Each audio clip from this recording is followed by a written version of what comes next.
Par exemple, vous donnez un exemple. Moi, mes deux enfants, l'un il est réalisateur, l'autre il est monteur. Ils n'ont pas la même vision que moi dans le cinéma. Ils sont en train ils m'ont pas dit. Mais ils m'ont vu avec le cinéma, il n'y a pas de salle de taquet. Eux, ils vont le régler. Parce qu'eux, ils ne vont pas accepter de ne pas avoir une salle. Hein, parce qu'ils ont vu leur papa pendant 20 ans sans salle. Ils ont vu aussi la manière dont je travaille, les tracasseries, les relations. Eux, ils vont être plus indépendants, peut-être probablement que moi.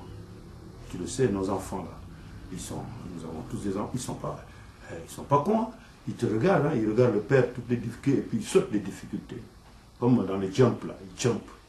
C'est des jumpers. Il dit, oh, papa, lui là, quand il tourne dans le garage là, il faut qu'il fasse marche arrière, tout ça là. Lui, il vient, il fait, parce que, et il rentre. Et toi là, tu fais, hop, hop, je vous assure. Hein. Là, il vient. Moi, j'ai vu mon fils dans le garage là. Moi, je viens, le papa là, je fais marche arrière, je fais attention, et lui là, depuis qu'il est petit, maintenant, lui, il vient de là-bas. Avant même, à 200 km de la maison, il a tourné déjà, il vient. C'est d'art. Les prochains documentaires, les prochains films que vous êtes en préparation? Le long métrage.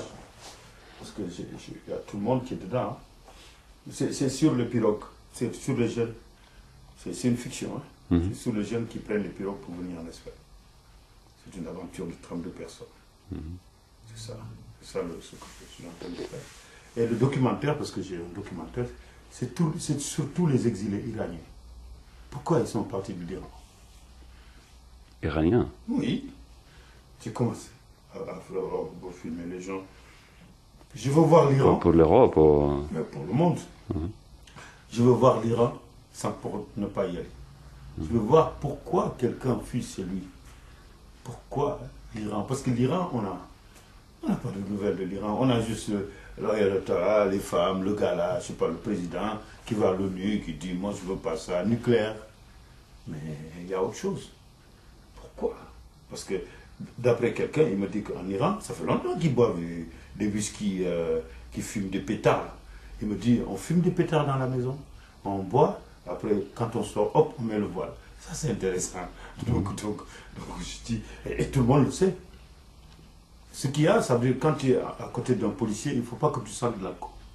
Donc quand tu habites, tu ne sors pas, mais tu dors, tu fais la sieste. Et même quand ils font des fêtes, tout le monde dort dans la maison. Parce qu'il ne faut pas sentir de l'alcool. Mais tout le monde sait, même le policier, quand il a bu, il ne sort pas avec sa tenue, il reste à la maison. Donc ça c'est intéressant. Donc, on n'a pas besoin d'aller en Iran pour faire ça. Alors donc je vais voir tous les exilés qui sont ici. J'en ai vu à Barcelone ici. Il y en a beaucoup à Paris. Et puis je vais aller à Los Angeles, à New York. Je vais leur demander. Donc, et puis ils vont me raconter l'histoire ancienne. Et puis comment ils sont au courant aussi de ce qui se passe là-bas aujourd'hui.